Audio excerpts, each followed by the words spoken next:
Hello and welcome once again in the world of suspense accounts in Indian Railways.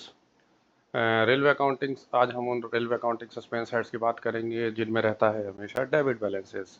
हम ये समझ चुके हैं कि सस्पेंस अकाउंट्स क्या होता है। सस्पेंस अकाउंट्स रेलवे में ऐसे लेखे हैं जिनमें कोई भी वो ट्रांजैक्शन बुक किया जाता है जिसका इनिशियली फाइनल एलोकेशन या फाइनल हेड्स का पता नहीं होता है, या ऐसे ट्रांजैक्शन को बुक करने के लिए रहता है जो हमारे ऊपर लायबिलिटीज़ होते हैं और उन्हें हमें पे करना होता है, यानी एक तरह से एक अकाउंट्स के तौर पर एक्यूमुलेट करने के लिए अमाउंट को।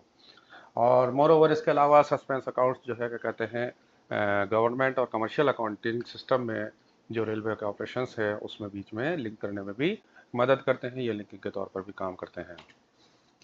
मैं राशिद अरशद कादरी, ज़रा सा सॉल्यूशन से ट्रैक ऑफ लर्निंग। मैं आपके समक्ष वीडियो लाता रहता हूं अक्सर करके। मैं इसी की कड़ी में, सस्पेंस की कड़ी में, मैं दूसरी वीडियो लेकर आया हूं जिन आज हम बात करेंगे उन सभी सस्पेंसेस की जिनमें डेबिट बैलेंसेज रहता है। अगर आपने अभी तक मेरे चैनल को सब्सक्राइब नहीं किया है तो कृपया उसको सब्सक्राइब करें, ZARASS ज़रा सा सॉल्यूशंस, और मेरे को फॉलो करें, लाइक करें, अपने कमेंट्स दें। सबसे पहले हम बात करेंगे डिमांड्स रिकवरेबल की। डिमांड्स रिकवरेबल नॉर्मली जो है क्या कहते हैं, सभी इंडियन रेलवे के अकाउंट में एक्सपेंडिचर सेक्शन में जो है मेंटेन किया जाता है डिमांड रिकवरेबल्स का सस्पेंस। इसके डिमांड रिकवरेबल सस्पेंस जो है उसमें हमेशा एक डेबिट बैलेंस होगा। इसका जो लिंकिंग है वो लिंक करता है ये गवर्नमेंट और कमर्शियल अकाउंटिंग के तौर पर। हमने पहले भी पढ़ा था कि लेबर है, इसके अलावा डिमांड पेएबल है और ट्रैफिक सस्पेंस है क्रेडिट साइड में, जो कि लिंक का काम करते हैं कमर्शियल और गवर्नमेंट अकाउंटिंग के बीच में। और डेबिट साइड में एक है डिमांड रिकवरेबल जो ये काम करता है। It is operated to bring to all dues pertaining to rent lease. जो रेलवे लैंड बिल्डिंग्स जो होती हैं उन सभी के खर्चे जो होते हैं वो इसमें एकत्र किए जाते हैं या इसमें बुक डेबिट किए जाते हैं। इसके अलावा जो है क्या कहते हैं, हम जो साइडिंग्स होती हैं उनका मेंटेनेंस चार्जेस वगैरह भी इसी में। इनिशियली इसका सिस्टम ये रहता है कि जैसे ही साल के शुरू में या एनी टाइम जब बिल रेज करने की आवश्यकता होती है किन्हीं भी पार्टीज, आउटसाइडर पार्टीज के अगेंस्ट में जिनको हमने अपनी लैंड या बिल्डिंग जो है क्या कहते हैं लाइसेंसिंग पे दी हुई है, या हमने जो है क्या कहते हैं साइडिंग के हमें मेंटेनेंस चार्जेस या इंटरेस्ट चार्जेस लेने हैं, तो हम बिल रेज करते हैं। बिल रेज करते ही डिमांड रिकवरेबल सस्पेंस हेड जो होता है उसको हम डेबिट कर देते हैं पैसे को, और जेड को क्रेडिट करते हैं। इसका मतलब ये होता है कि हम जिस दिन बिल रेज करते हैं उसी दिन अर्निंग को हमारे खाते में ले लेते हैं, परंतु उस अर्निंग जो हमने ली है उस पर नज़र रखने के लिए हम इस particular demand recoverable suspense act को क्रिएट करते हैं या इसको मेंटेन करते हैं। तो जब भी अमाउंट ड्यू होता है यानी बिल रेज किए जाते हैं तो डिमांड रिकवरेबल डेबिट हो जाएगा और एब्स्ट्रैक्ट जेड को हम क्रेडिट कर देते हैं। जब हमें किसी पार्टी से पैसा मिल जाता है तो हम रेमिटेंस इंस्ट्रूमेंट को डेबिट कर देते हैं और डिमांड रिकवरेबल को हम लोग क्रेडिट कर देते हैं। रेमिटेंस इंस्ट्रूमेंट के बारे में भी हमें पता है कि ये वो सस्पेंस है जो हमारे लिए जो है क्या कहते हैं अर्निंग को डिपॉजिट वेरिएशन जाने में मदद करता है। इसका सिग्निफिकेंस रहता है कि जो इसके जो क्लोजिंग बैलेंसेज रहते हैं वो ये रिप्रेजेंट करते हैं कि हमारी आउटस्टैंडिंग अर्निंग कितनी है जो सैलरी के तौर पर आई है, और उसमें जो है क्या कहते हैं इसमें किसी भी तरह का इंक्रीज और डिक्रीज जो होता है वो ट्रैफिक सस्पेंस को बढ़ाता या घटाता है, क्योंकि डिमांड रिकवरेबल सस्पेंस जो है वो ट्रैफिक सस्पेंस का पार्ट भी होता है, क्योंकि ट्रैफिक सस्पेंस ओवरऑल जो अर्निंग ड्यू है यानी जो हमें प्राप्त करनी है, जो एक्टिव तो हो चुकी है लेकिन अभी प्राप्त नहीं है, उसको इकट्ठा करने के काम में आता है। सेकंड है miscellaneous advance revenue. Miscellaneous advance जैसे कि हमें देखिए समझ में आ रहा है कि कोई भी ऐसा एडवांस जो हमने दे तो दिया, ये रेवेन्यू और कैपिटल दोनों सेगमेंट में होता है। रेवेन्यू में जो डिमांड नंबर 3 से 13 के लिए आता है मिसलेनियस एडवांस, उसमें होता है ये। और ये जो है क्या कहते हैं major head 3002 Indian railway commercial lines में जो है क्या कहते हैं इसको क्रिएट किया गया है, इसको बनाया गया है। ये एक इसमें हमेशा एक डेबिट बैलेंसेज होता है। जितने भी डेबिट के ट्रांजैक्शन होते हैं which can not be book directly to the final head of accounts, वो सारे के सारे इसमें डाले जाते हैं। जैसे कि फॉर एग्जांपल मैंने जो है क्या कहते हैं किसी पर्टिकुलर डिपार्टमेंट को कोई खर्चा करने के लिए उन्होंने मुझसे कुछ एडवांस मांगा, तो वो एडवांस हम उसको पे कर देते हैं और इस अकाउंट्स को हम लोग डेबिट कर देते हैं। जब वो हमें बिल सबमिट करते हैं तो बिल सबमिट करने लेखा विभाग को जब बिल सबमिट किए जाते हैं तो बिल सबमिट करने से पता चलता है कि उसका हर बिल का एग्जैक्ट अलोकेशन क्या होगा। उस अलोकेशन के आधार पर इसको हम क्लियर करते हैं। डेबिट बैलेंस जो होते हैं इसमें जो ट्रांजैक्शन एक्सेप्टेंस के लिए अवेट रह जाते हैं, debit balance, reserve bank, suspense etcetera, तो ये एंड ऑफ द ईयर उसको ट्रांसफर कर दिया जाता है। जितने भी फाइनल हेड्स में जितने part of allocation, inter departmental transaction, awaiting acceptance, तो या आरबीएस के डेबिट बैलेंसेस जो है वो एंड ऑफ द ईयर इस मिसलेनियस एडवांस को ट्रांसफर किए जाते हैं। इसका क्रेडिट बैलेंस नहीं होना चाहिए इसमें, ये हमें पता ही है। जिसमें डेबिट बैलेंसेस हम कह के चल रहे हैं उनमें डेबिट ही होना चाहिए। क्रेडिट, इसमें कोई भी क्रेडिट नहीं लिया जा सकता है कि जब तक कि उसके अगेंस्ट में कोई डेबिट बैलेंस ना हो। यानी जब हमने उसको जो है क्या कहते हैं, ये एक्चुअल में मिसलेनियस एडवांस एक ऐसा सस्पेंस हेड हो गया जो ये हमें बताता है कि हमें कुछ लोगों से या हमें ऐसे ट्रांजैक्शन हमारे पास मौजूद हैं जिनको अभी फाइनल हेड तक डेबिट नहीं किया गया है। कैपिटल साइड में जैसे मैंने इसको बताया, इसको मिसलेनियस एडवांस कैपिटल कहते हैं। इसकी जर्नल एंट्री जब भी कोई एक्सपेंडिचर होता है तो मिसलेनियस एडवांस रेवेन्यू डेबिट हो जाता है और चेक बिल को क्रेडिट कर जाता है। जब एक्चुअल एलोकेशन और ट्रांजैक्शन का पता चल जाता है, यानी रिसीप्ट हमें रिसीव्ड हो जाती है, तो कंसर्न जो हेड होता है उसको डेबिट करके एमआर को क्रेडिट कर दिया जाता है और इस तरीके से इसका सफाया हो जाता है। CIT, cash in transit. जैसे कैश इन ट्रांजिट मीन्स ऐसा कैश जो अभी तक फाइनल बुक्स में नहीं आ पाया है, यानी अर्निंग तो आ चुकी है बट लेकिन जो है ट्रांजिट में है, यानी हमारे खातों तक नहीं पहुंचा। Cash in transit is a debit balance account that represent station cash और which credit for which credit has been allowed to the station in 1 month but which has been received in the cash office after the third of the following month। यानी कि अगले महीने की 3 तारीख को हमारे account 3 तारीख तक खुले रहते हैं, तो 3 तारीख से पहले आ जाता है तो उसी महीने की जो है क्या कहते हैं इनकम में उसको ऐड कर दिया जाता है। परंतु अगर कोई पैसा नहीं पहुंच पाता है तो ऐसी स्थिति में उस पैसे को हम CIT या कैश इन ट्रांजेक्ट में डाल के रखते हैं। ये जिम्मेदारी होती है कि जो है क्या कहते हैं कि CIT कम से कम होना चाहिए। Station tag credit in their balance sheets for cash realize by them. उनके पास पैसा आ गया, उन्होंने तो बैलेंस शीट में ले लिया, ठीक है ना, क्या कहते हैं वेदर या इसको देखे बिना कि वो जो है क्या कहते हैं बैंक में जमा हो चुका है या नहीं हो चुका है, वेयर इट इज़ रेमिटेड, और इसकी कोई एक्नोलेज हमें कैश एंड पे से प्राप्त हुई है या नहीं हुई है, ठीक है ना, उस महीने में या उससे जस्ट अगले महीने में प्राप्त हुई है, यानी 3 तारीख तक जो है प्राप्त हुई है या नहीं हुई है वो। लेकिन क्योंकि उसके पास तो अर्निंग आ चुकी है तो वो तो क्या करेगा, उसको ले लेगा। फॉर एग्जाम्पल एक 30 तारीख किसी महीने की आखिरी तारीख को कोई अर्निंग होती है, अर्निंग होकर वो अक्यूमुलेट हुई और उसमें जो है क्या कहते हैं किसी भी स्टेशन पर, तो नेचुरली बात है कि उसको स्टेशन जो है क्या कहते हैं बैंक के माध्यम से या डोर स्टेप बैंकिंग जहाँ चल रही है डोर स्टेप बैंकिंग के माध्यम से या कैश ऐप के माध्यम से कैश ऑफिस को भेजता है। लेकिन अब वो जो है क्या कहते हैं उसकी जब तक उसको कोई एक्नोलेजमेंट नहीं मिल पाती, यानी जब तक कि जो है क्या कहते हैं, अब उसकी बैलेंस शीट में तो पैसा आ ही जाएगा डेफिनेटली, क्योंकि उसके पास तो अर्निंग हो गई और उसने भेज दी है, लेकिन अभी तक एक्नोलेज नहीं बनी है, यानी रेलवे के खातों में बेसिकली वो पैसा अभी तक रेलवे के जो अर्निंग अकाउंट्स है उनमें अभी तक नहीं आया है। तो इसलिए जो है क्या कहते हैं फॉर अ टाइम बीइंग उसको कैश एंड ट्रांजिट कहा जाता है। इसका मैनेजमेंट ये हमेशा ध्यान रखना चाहिए कि CIT मिनिमम हो और जितनी जल्दी हो सके उसको क्लियर किया जाए। मिनिमाइज इसका बैलेंस जो है क्या कहते हैं इसमें बैलेंसेस जो होते हैं वो ट्रैफिक सस्पेंस को बढ़ाते हैं, ये ट्रैफिक सस्पेंस का पार्ट होते हैं। इसलिए जो है cash in transit at the close of the financial year. The cash book for the month of the March each year may be kept open by the railway as specified by railway board। इसीलिए क्या होता है कि end of the year जो होती है वो cash book को खोल के रखा जाता है, रेलवे बोर्ड द्वारा कोई डेट्स दी जाती हैं इस टाइप से। Difference under other railways and deposit private companies and under traffic account if not covered by CIT should be investigated and rectified in the account for the subsequent month। CIT is a part of traffic suspense। ये मैंने clear किया, CIT traffic suspense का part है, यानी ये बताता है कि अभी ये अर्निंग हमारे खातों में आनी बाकी है। although it has been accrued at the railway station। Store in transit, SIT, just like CIT cash in transit, store in transit पता चल रहा है इससे भी। stores in transit डिपो और SIT store in transit purchase, दो तरह के अकाउंट होते हैं। The term store in transit literally means that the material dispatched has not been received at destination and is still in transit।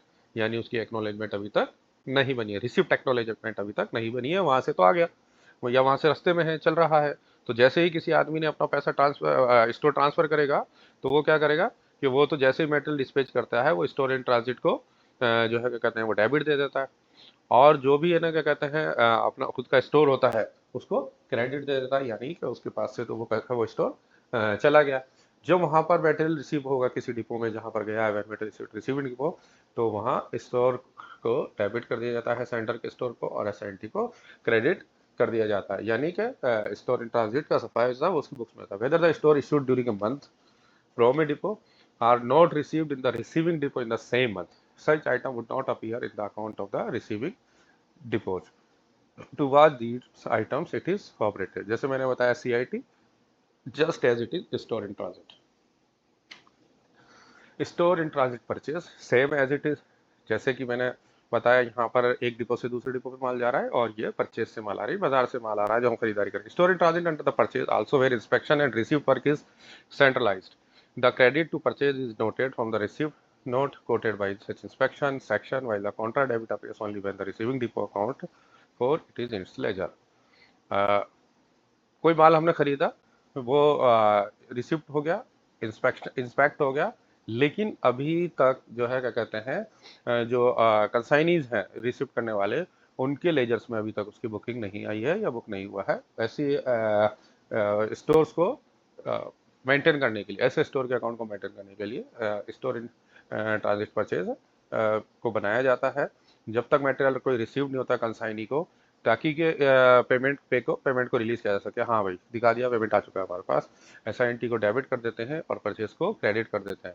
जब receipt हो जाता है हमारे पास मटेरियल, है ना, और रिसिप्ट नोट बन जाता है जिसको हम कंसाइनी रिसिप्ट नोट भी कहते हैं, CRN, वो बन जाता है, तो परचेज को डेबिट करके और एसआईएनटी को क्रेडिट करके इसको क्लियर कर दिया जाता है। मैं जो है क्या कहते हैं आपको इसमें जर्नल एंट्रीज भी बता रहा हूँ। जर्नल एंट्रीज बताने का मेरा मकसद ये है कि जितने भी ट्रांजैक्शंस हमारे यहाँ रेलवेज में होते हैं वो सभी जो है क्या कहते हैं डबल एंट्री सिस्टम के तहत बनाए जाते हैं। सारे के सारे ट्रांजैक्शन हमारे यहाँ बुक कीपिंग जो है वो डबल एंट्री सिस्टम पे कार्य करती है। और डबल एंट्री सिस्टम में नेचुरली बात है कि जहाँ भी कोई एंट्री बनाई जाएगी उसके करस्पॉन्डिंग कोई भी क्रेडिट एंट्री जरूर होगी। किसी भी डेबिट एंट्री के केस में क्रेडिट एंट्री होगी, और या किसी भी जो है क्या कहते हैं डेबिट के अगेंस्ट में माइनस डेबिट या क्रेडिट के माइनस क्रेडिट एंट्री जरूर होंगी इस टाइप की। तो इसको जो है क्या कहते हैं ध्यान में रखा जाना जरूरी है। अब आता है ट्रैफिक सस्पेंस। ट्रैफिक सस्पेंस जो है क्या कहते हैं उसको मैं थोड़ा सा डिटेल में इसलिए थोड़ा समझाने की कोशिश करूंगा कि traffic suspense is a big suspense that is part of the earning, और it shows that what are the dues still to be realized as earning. तो इस पे नजर रखना बहुत ज्यादा जरूरी, क्योंकि अर्निंग को उसी ईयर में लाने के लिए traffic suspense represent the earning accrued at station और otherwise but remain unrealized. Towards the realization of that unrealized earning, this head is operated. It serves as a link head between commercial and government accounting. Station outstandings represent closing balance reflected in balance sheets of all station every month, whether coaching or goods, for the realization of which station master is responsible. कोई ऐसी earning जिसके लिए station master को वो लेनी चाहिए थी, लेकिन स्टेशन मास्टर ने अभी तक प्राप्त नहीं की है, ये स्टेशन आउटस्टैंडिंग के तौर पर, यानी जो ट्रैफिक अकाउंट है वो इसको बनाता है कि भाई आउटस्टैंडिंग के तुम्हारे बकाया है। स्टेशन आउटस्टैंडिंग के तौर पर उनको मैसेज किया जाता है और उनको बना के दिया जाता है कि ये बकाया है। डिमांड रिकवल, जैसे हमने अभी थोड़ी देर पहले पढ़ा, डिमांड रिकवल को rent, lease, railway land, building, interest, maintenance charges जो साइडिंग होती है वो अकाउंट डिपार्टमेंट में बनाया जाता है, तो उसके जो बैलेंसेज हैं वो भी इसमें आते हैं। इसके अलावा अकाउंट ऑफिस की कोई आउटस्टैंडिंग, यानी कि जब कोई भी कैरेज बिल्स वगैरह जो है ना क्या कहते हैं अकाउंट से बनाए जाते हैं, तो उनके रियलाइजेशन पर कि किसी फर्म से या कंसर्न डिपार्टमेंट से उनको लेने होते हैं, ये ट्रैफिक अकाउंट डिपार्टमेंट का काम होता है, ट्रैफिक अकाउंट डिपार्टमेंट बनाता है। ऐसे आउटस्टैंडिंग जो होती हैं वो भी ट्रैफिक सस्पेंस का पार्ट होती हैं। इसी तरीके से कैश इन ट्रांजिट, जैसे मैंने बताया कि कैश वहाँ से आ तो गया लेकिन रियलाइज नहीं हुआ है, तो वो भी कैश इन ट्रांजिट के तौर पर भी इसमें ट्रैफिक सस्पेंस में दिखाया जाता है। तो मेजरली इसके 4 part: station outstanding, demand recoverable, account office outstandings और कैश इन ट्रांजिट। जो स्टेशन आउटस्टैंडिंग्स होती हैं वो किस टाइप की हो सकती हैं, मैं आपको वही भी थोड़ा सा डिटेल में बता देता हूँ कि कोचिंग साइड में हो सकती हैं। This is classified as admitted debits और नॉन एडमिटेड डेबिट्स और डिस्प्यूटेड डेबिट्स। सपोज कीजिए कोई है ना क्या कहते हैं अर्निंग उसने भेजी हमारे पास, जो वाउचर्स थे या जो भी लिंक थे वो तो सपोज कीजिए कि 1 लाख रुपए के लिए थे, लेकिन हमारे को जो अर्निंग प्राप्त हुई, जो कैश प्राप्त हुआ, जो अमाउंट प्राप्त हुआ या उन कंसर्न वाउचर्स के अगेंस्ट में जो रियलाइजेशन हमें प्राप्त हुआ, वो रियलाइजेशन 95,000 का है। तो ये 5,000 इज डेबिट्स हो जाएंगे, ये उस पर्टिकुलर स्टेशन के अगेंस्ट में डेबिट जारी किए जाते हैं।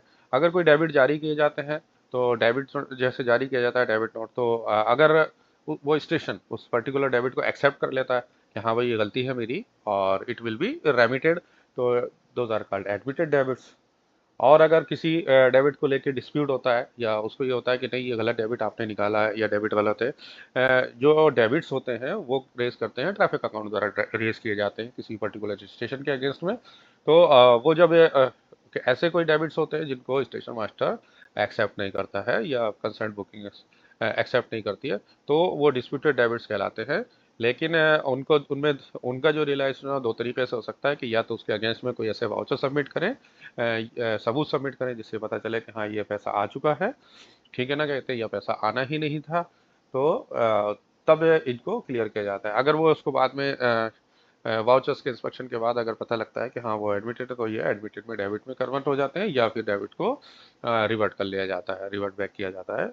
वही डेबिट गलत निकाल लिया गया था, सबूतों के आधार पर उसको खत्म किया जाता है। इसी तरह गुड साइड में भी दोनों तरह के होंगे, एडमिटेड और डेबिट, जैसे average, वारपेज, shunting charges also.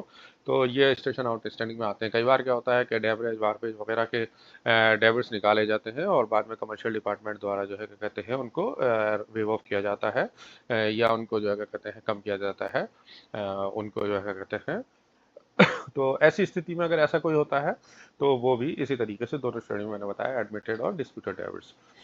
Account office outstanding, account office outstanding जैसे मैंने कि पहले बताया कि prepared for incorporating account the traffic cash received otherwise then through the station balance sheet. यानी स्टेशन की बैलेंस शीट के अलावा कहीं और से अगर हमें कोई ट्रैफिक कैश प्राप्त होना था, जैसे वर्कशॉप से profit, advertisement fees, sales of glass, fares of coupon sold by tourist agents, fare represent by the suburban, ticket sold in headquarter office etcetera, या कुछ और तरीके से जो है वो सारी के सारी जो अकाउंट जो आउटस्टैंडिंग से वो अकाउंट ऑफिस आउटस्टैंडिंग कहलाती है। तो वो भी जो है क्या कहते हैं ट्रैफिक सस्पेंस का पार्ट होती है। ट्रैफिक सस्पेंसेस की जनरल एंट्री क्या होगी, जैसे ही कोई अर्निंग एग्री होती है तो ट्रैफिक सस्पेंस को डेबिट कर दिया जाता है और अर्निंग को क्रेडिट कर दिया, नहीं है कि अर्निंग तो हो गई है हमारी but it is subject to realization, अभी रियलाइजेशन होना बाकी है। जब एक्चुअली रियलाइज हो जाती है तो रेमिटेंस इनटू बैंक को डेबिट कर दिया जाता है और ट्रैफिक सस्पेंस को क्रेडिट कर दिया जाता है। जैसे मैंने बताया कि सारी की सारी अर्निंग जो है क्या कहते हैं हमारे खाते में डिपॉजिट आरबीआई में जाने से पहले आरबीआई के थ्रू जाती है, आरआईबी के थ्रू जाती है, इसलिए हमें आरआईबी रिकंसिलिएशन कंटिन्यूसली जरूरी होता है। Effort requires for clearance of traffic suspense, क्या एफर्ट्स किए जाने चाहिए। Quarterly meeting should be held in the commercial level with senior DCM, CMI, senior TI at level. अब सीनियर टीआई का नाम बदल गया, एसएसओ टीआई हो गया है। If any legal matter they should be monitored at appropriate, कोई कई बार बाहर फिर डैमेज और अदर चार्जेस को लेकर जो है क्या कहते हैं पार्टीज कोर्ट केस वगैरह भी करती हैं, तो ये ऐसे केसेस को भी जो है क्या कहते हैं होंगे तो उसको भी एप्रोप्रिएट लेवल पे चेक किया जाना चाहिए। Records pertaining to dispute debits, court cases are to be preserved with respect to preservation time prescribed by courts and rules. In case of admitted debits of staff, recovery to be commenced earlier, जितनी जल्दी हो उनसे recovery की जानी चाहिए। In case of retirement, no due certificate to be obtain from the traffic account branch, किया जाता है। जैसे क्या कहते हैं कमर्शियल डेबिट्स के अगेंस्ट में हम कुछ पैसा रोक लेते हैं और देन बाद में जब ट्रैफिक अकाउंट से इस टाइप के जो कमर्शियल वो होता है स्टाफ होता है उसके अगेंस्ट में पैसा रोका जाता है और फिर ट्रैफिक अकाउंट से इसका वो लिया जाता है, क्लियरेंस लिया जाता है। Efforts to be made to recover from settlement dues, relief of pension etcetera, ये भी हमें कोशिश की जानी चाहिए। जर्नल एंट्रीज में बार बार बता रहा हूँ आपको, हर एक के लिए बता रहा हूँ, तो जर्नल एंट्रीज को अगर हम ध्यान में रखेंगे तो हमें ये समझना आसान हो जाएगा कि बेसिकली सस्पेंस अकाउंट कैसे ऑपरेट होते हैं और कौन सा सस्पेंस अकाउंट डेबिट रखेगा, कौन सा सस्पेंस क्रेडिट रखेगा, ये भी हमें समझना आसान हो जाएगा हम जर्नल एंट्रीज को अगर समझ जाते हैं तो। वर्कशॉप मैन्युफैक्चरिंग सस्पेंस या WMS, वर्कशॉप मैन्युफैक्चरिंग सस्पेंस को मैंने अपनी पहले एक वीडियो बनाई है जिसमें जो है मैंने वर्कशॉप की बात करी है, वर्कशॉप अकाउंट के बारे में डिस्कस किया है, उसमें भी मैंने वर्कशॉप मैन्युफैक्चरिंग सस्पेंस के बारे में बात की है। बट स्टिल क्योंकि now we are talking about the all debit heads suspense head, तो मैंने इसलिए इसको यहाँ भी इन्वॉल्व लिखा लिया है ताकि वो सभी लोग जो उस वीडियो तक नहीं जा रहे हैं या उस वीडियो को देखना नहीं चाहते हैं, मैं तो चाहूँगा कि वो सब वीडियो वो भी देखें लोग, बट अगर कोई नहीं देखना चाह रहा है, सिर्फ सस्पेंस को समझना चाह रहा है, तो उसको यहाँ पर भी ये चीज़ मिल सकती है, इसलिए मैंने डब्ल्यू सस्पेंस को भी इस वीडियो में ऐड किया। WMS falls under the capital head major head 5002 and 5003, ये कैपिटल सेगमेंट का है, ठीक है, क्योंकि जो है क्या कहते हैं इसकी बजटिंग भी कैपिटल से होती है। इसका माइनर हेड WMS का 7200 यानी 7200 होता है।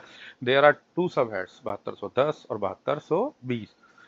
फॉर्मिंग है 7210 के 8 डिटेल हेड है, 7211 से 7218 तक, और 7220 के 2 डिटेल हेड है, 7221 एंड 7272। तो हम लोगों को जो है क्या कहते हैं इस टाइप से इसको समझने के लिए मैंने सिर्फ लिखा है, तो हमें बेसिकली यही समझने की जरूरत है कि इसका जो माइनर हेड है वो 7200 है, यानी जिसे हम प्लान हेड भी कहते हैं। इसी तरीके से जो ये मेजर हेड 5002 5003 के अंतर्गत आता है और कैपिटल सेगमेंट की साइड होता है, वर्कशॉप में इसको ऑपरेट किया जाता है। इसका ऑब्जेक्ट क्या होता है कि जो वर्कशॉप में वर्क चल रहे हैं उनकी प्रोग्रेस पर नजर रखना। इसके अलावा एनी एक्स्ट्रा वेगेंस in workshop is like to tell upon the operating cost resulting in erosion of profit. Profit कम हो सकता है, उससे बचने के लिए जो भी कोई एक्स्ट्रा वेगेंस खर्चा जो है आलतू फालतू का खर्चा, उससे बचाव हो सके, उसमें कमी आ रह सके। Apart from it is there for necessary to have proper cost control. जो भी एक्सपेंसेस वर्कशॉप में हो रहे हैं उनको कॉस्ट कंट्रोल, क्योंकि वहाँ डायरेक्ट प्रोडक्शन टाइप की यूनिट है या मैन्युफैक्चरिंग यूनिट है या ओवरहॉलिंग यूनिट्स हैं, वो सारी की सारी मेंटेनेंस यूनिट्स हैं।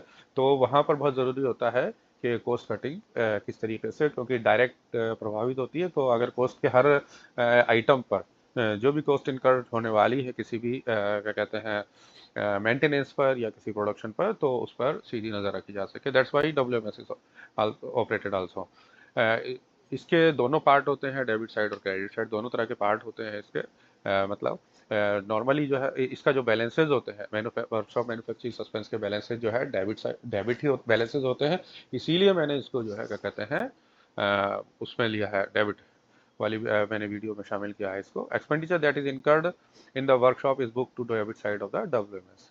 WMS की बजटिंग भी होती है, तो WMS से labour material freight charge proforma on cost already etcetera, ये चार्जेस जो होते हैं वो WMS को डेबिट किए जाते हैं। When the expenditure incurred is passed on the concern railway और पार्टी, कोई हमने एक्सपेंडिचर कर दिया और उसका पैसा हमने वहां से प्राप्त कर लिया, या तो कंसर्न रेलवे से जिसके लिए हमने मेंटेनेंस किया था या प्रोडक्शन किया था, या किसी आउटसाइडर पार्टीज के लिए हमने कोई मेंटेनेंस किया था, तो PO is done of rolling stock, home railways, foreign railways, work done for other departments, other manufacturing activities, ये सारी की सारी चीजें इसमें क्रेडिट की जाती है। उसे पैसा मिला, क्रेडिट हो जाएगा, जैसे भी आउटसाइड पार्टी से क्रेडिट होगा।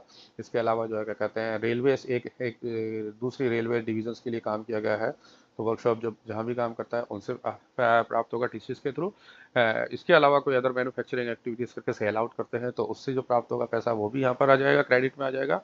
इसके अलावा जो काम के लिए स्टोर से मटेरियल लिया गया था पहले, तो हमने पहले क्या किया था, उसको डेबिट कर दिया था। अगर उसको हमने वापस रिटर्न किया स्टोर को, क्या भैया ये काम पूरा हो गया और इससे बचा हुआ मटेरियल हम वापस कर रहे हैं, इसकी हमें आवश्यकता नहीं है, तो दैट वो भी इसके क्रेडिट साइड में लिया जाता है।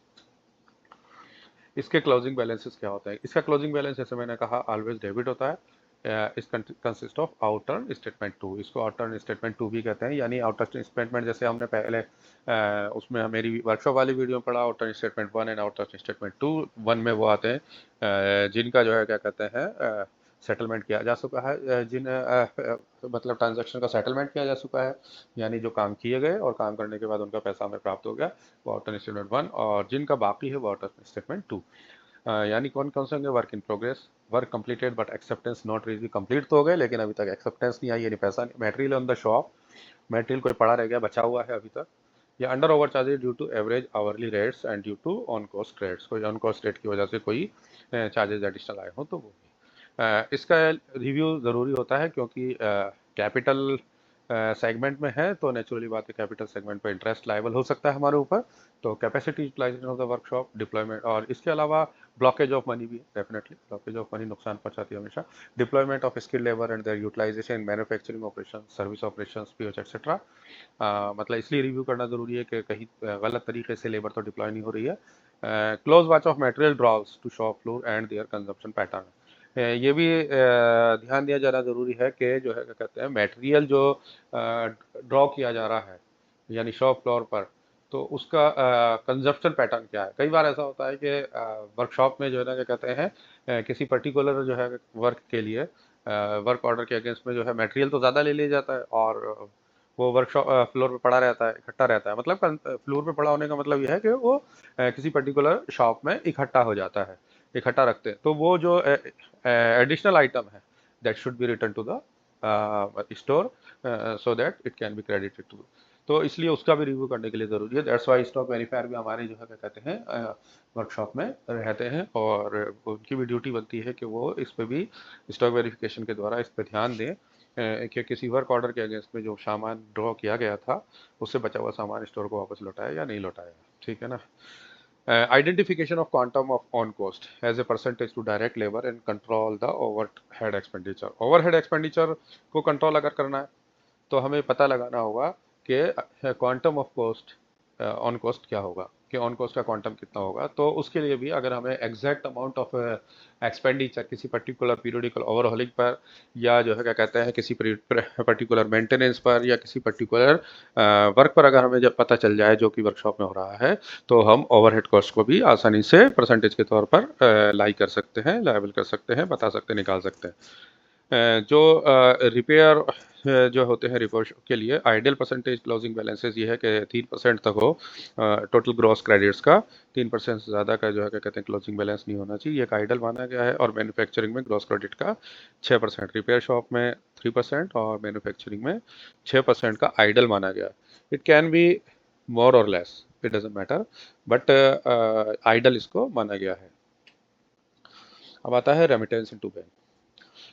अकाउंट कोड के 437A है ना क्या कहते हैं उसमें जो है इसके बारे में बताया गया है। इसका पर्पस है कि should be operated upon as earning are remitted into banks and treasury. जैसे मैंने बताया था कि सारी अर्निंग जो जाती है वो डिपॉजिट विद आरबीआई में वो इसके थ्रू ही होकर जाती है हमेशा।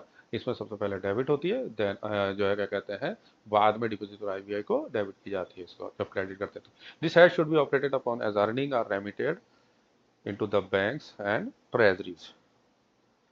The amount of our remittance notes for a day should be debited against the head of remittance into bank। सारे के सारे आरआईबी में जाते हैं और आरआईबी जो इंडियन रेलवेज में इसको जो है क्या कहते हैं इसका रिकन्सिलेशन, आरआईबी का रिकन्सिलेशन हेडक्वार्टर लेवल पर होता है क्योंकि सारे के सारे जितने भी क्रेडिट स्क्रॉल्स होते हैं वो बैंक द्वारा credit Scrolls all type of earning के लिए जो क्रेडिट स्क्रॉल्स है वो हेडक्वार्टर को प्राप्त होते हैं। तो ये हेडक्वार्टर की जिम्मेदारी है कि वो आरआईबी रिकन्सिलेशन टाइमली करे, लगातार करे। इसकी इनिशियल जर्नल एंट्री होती है कि जैसे ही भी कोई है ना क्या कहते हैं पैसा ट्रांजैक्ट होता है, कोई भी मनी कोई जमा करा जाती है तो रेमिट आरआईबी डेबिट हो जाता है और उसके अगेंस्ट में कंसर्न अर्निंग हेड को क्रेडिट किया जाता है। जब मंथ के एंड में reconciliation at of the month after the figures have been reconciled the total amount of the remittance, जितना बैंक ने हमें भेजा एक्नॉलेजमेंट भेजी है ना क्या कहते हैं should be debited to the head of deposit with RBI.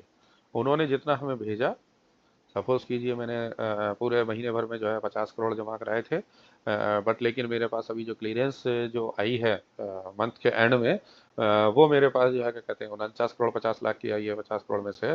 तो 49 करोड़ 50 लाख जो है वो मेरा जो डिपॉजिट आरबीआई का है उसको डेबिट कर देके और इसको क्रेडिट दे दिया जाता है। यानी आरआईबी में जो भी पैसा बचता है, आरआईबी का जो भी डेबिट बैलेंस है वो शो करता है कि इतना पैसा अभी हमारे खातों में जाना बाकी, यानी रिकनसाइल नहीं हुआ अभी तक ये, यानी इसकी एक्नॉलेजमेंट हमें बैंक से अभी तक प्राप्त नहीं, कंसर्न बैंक से हमें अभी तक प्राप्त नहीं हुई है। It should be said that only the amount of the remittance received in a month at bank is adjusted against deposit with RBI as has been cleared by the Reserve Bank। जैसे कि जो प्राप्त हुई सिर्फ वही, पूरी नहीं कर सकते मतलब, ठीक है। नेक्स्ट मंथ जो प्राप्त होगी तो ये हमारा बैलेंस रह जाएगा डेबिट पे, फिर नेक्स्ट मंथ ज़्यादा प्राप्त होगी तो इसको एडजस्ट किया जाएगा। तो ये रेमिटेंस इनटू बैंक के किसी भी अर्निंग को रेलवे के खातों में ले जाने के लिए इसको उपयोग किया जाता है, इसको बनाया जाता है। अब सस्पेंस हेड्स के बीच में थोड़ा रिलेशनशिप क्या है, जैसे demand recoverable, record use of rent, lease, railway land, building and interest and maintenance charges of siding. Traffic suspense का जो पार्ट है वो डिमांड रिकवरेबल भी आता है इसके अंदर, कैश एंड ट्रांजेक्ट भी ऐसे कंपोनेंट्स आता है। तो ये मैंने इसी के लिए समझाने के लिए कोशिश बताया है, ये इसको रखा है क्या हमें पता रहे कि ट्रैफिक सस्पेंस का पार्ट है डिमांड रिकवरेबल। इसके अलावा रेमिटेंस इनटू बैंक जबकि कोई भी अर्निंग रेमिट होती है बैंक में या ट्रेजरीज में, तो इसको ऑपरेट किया जाता है कि यानी जो भी अर्निंग आई हमारे पास वो बैंक में गई, तो हम रेमिटेंस इनटू बैंक को डेबिट कर देते हैं, और जैसे ही हमें उसका क्रेडिट से हमें एक्नॉलेजमेंट मिल जाती है बैंकों के थ्रू, तो हम इसको क्रेडिट करते हैं। These suspenses work together to create a comprehensive accounting system that links government and commercial accounting in railway operations. The proper management of these accounts ensure accurate financial reporting and effective monitoring of the railway finance. इसको monitoring suspense balances की कैसे की जाती है?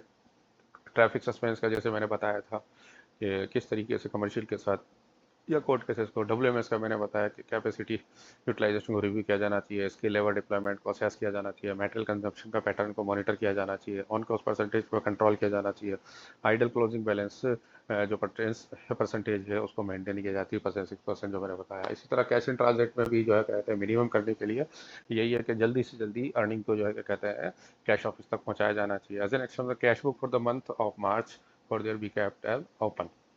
Reserve जब तक railway board कहता है कि तब तक आप इसको कूपन कर रख सकते हो, तो इस टाइप से, ताकि किसी फाइनेंशियल ईयर का कैश इन ट्रांजिट कंप्लीट हो सके, खत्म हो सके या कम से कम रह सके। अगर समरी की बात करूँ डेबिट बैलेंसेज में, तो हमने डिमांड रिकवरेबल पढ़ा है, हमने मिसलेनियस एडवांस पढ़ा है, हमने कैश इन ट्रांजिट पढ़ा है, हमने स्टोर इन ट्रांजिट पढ़ा है, हमने ट्रैफिक सस्पेंस पढ़ा है, वर्कशॉप मैन्युफैक्चरिंग सस्पेंस पढ़ा है, रेमिटेंस टू बैंक हमने पढ़ा है। इससे एक बात हमें, इस सभी जो हमने एलोकेशन हेड्स साथ हमने जो सस्पेंस हेड्स पढ़े यहाँ पर डेबिट बैलेंसेस के तौर पर, इन सातों के सातों डेबिट बैलेंसेस के हेड से एक बात अच्छे से हमें समझने की ज़रूरत है कि ये सारे के सारे वो हेड हैं जिनमें ऐसा पैसा बुक हुआ है, ऐसा ट्रांजेक्शन बुक हुआ है जो कहीं ना कहीं से हमें ऐसा ट्रांजेक्शन है जो कहीं ना कहीं से रियलाइज होना अभी भी बाकी है, यानी जिसकी एक्नॉलेजमेंट हमें प्राप्त नहीं हुई है। जब उसकी एक्नॉलेजमेंट मिल जाएगी तो ये क्लियर हो जाता है। This suspense accounts from the backbone of the railway financial management, ensuring proper tracking, allocation and reconciliation of funds across the railway system. तो आई होप आपके जो है क्या कहते हैं डेबिट बैलेंसेस जो सस्पेंसेस अकाउंट हैं जिनमें डेबिट बैलेंसेस होता है वो आपको समझ में आए होंगे। अर्लियर मैंने क्रेडिट बैलेंसेस की बात करी थी, अभी मैं सस्पेंस डेबिट बैलेंसेस की यहाँ पर मैंने बात करी है, तो आई होप आपको समझ में आए होंगे। अगर कोई चीज़ समझ में नहीं आई है या किसी चीज़ को लेकर कोई डाउट है या कोई क्वेश्चन अगर दिमाग में रेज होता है, तो आप जो है क्या कहते हैं कमेंट कर सकते हैं और उसमें रेज कर सकते हैं। इंशाल्लाह मैं उसका आपको ज़रूर जवाब दूंगा। आप मेरे चैनल को सब्सक्राइब करें, ZARASS ज़रासु सॉल्यूशंस। अगर आपने अभी तक इसको सब्सक्राइब नहीं किया है, इसको मेरे को फॉलो करें और अपने कमेंट्स दें। आपके कमेंट्स जो है मेरे लिए अप्रिसिएशंस होंगे। ठीक है, आप मेरे से जुड़े, थैंक यू सो मच। आपने मेरी वीडियो को देखा, थैंक यू।